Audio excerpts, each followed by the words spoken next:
को लेकर नई जानकारी सामने आई है। एक ही गांव के 48 लोगों पर केस दर्ज हुआ है। तो एसआईआर की प्रक्रिया लगातार जारी है। अब एसआईआर को लेकर ही यहाँ पर मामला दर्ज होने की खबर मिली है। सभी 48 आरोपियों के पास दो आधार और पैन कार्ड थे। इसी के चलते फिलहाल मामला दर्ज किया गया और सवाल किए जा रहे हैं कि आखिरकार कहां से दो आईडी प्रूफ एक शख्स के पास आए। तो फर्जी वोटरों को लेकर ये बड़ा खुलासा हुआ है, जिसमें जानकारी सामने आई है कि 48 लोगों के ऊपर मामला दर्ज कर दिया गया है, क्योंकि इनके पास में से दो आधार कार्ड मिले हैं।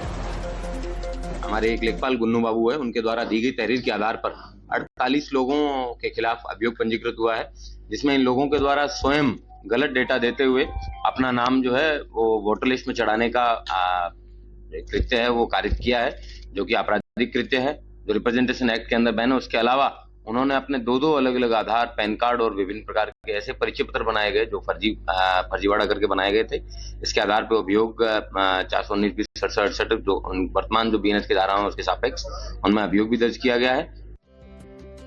और अब आपको खबर पड़ोसी मुल्क पाकिस्तान से। तो एसआईआर को लेकर नई जानकारी सामने आई है। एक ही गांव के 48 लोगों पर केस दर्ज हुआ है। तो एसआईआर की प्रक्रिया लगातार जारी है। अब एसआईआर को लेकर ही यहाँ पर मामला दर्ज होने की खबर मिली है। सभी 48 आरोपियों के पास दो आधार और पैन कार्ड थे। इसी के चलते फिलहाल मामला दर्ज किया गया और सवाल किए जा रहे हैं कि आखिरकार कहां से दो आईडी प्रूफ एक शख्स के पास आए। तो फर्जी वोटरों को लेकर ये बड़ा खुलासा हुआ है, जिसमें जानकारी सामने आई है कि 48 लोगों के ऊपर मामला दर्ज कर दिया गया है, क्योंकि इनके पास में से दो आधार कार्ड मिले हैं। हमारे एक लेखपाल गुन्नू बाबू है, उनके द्वारा दी गई तहरीर के आधार पर 48 लोगों के खिलाफ अभियोग पंजीकृत हुआ है, जिसमें इन लोगों के द्वारा स्वयं गलत डेटा देते हुए अपना नाम जो है वो वोटर लिस्ट में चढ़ाने का कृत्य है वो कारित किया है, जो कि आपराधिक कृत्य है, जो रिप्रेजेंटेशन एक्ट के अंदर बैन है। उसके अलावा उन्होंने अपने दो अलग अलग आधार, पैन कार्ड और विभिन्न प्रकार के ऐसे परिचय पत्र बनाए गए जो फर्जीवाड़ा करके बनाए गए थे।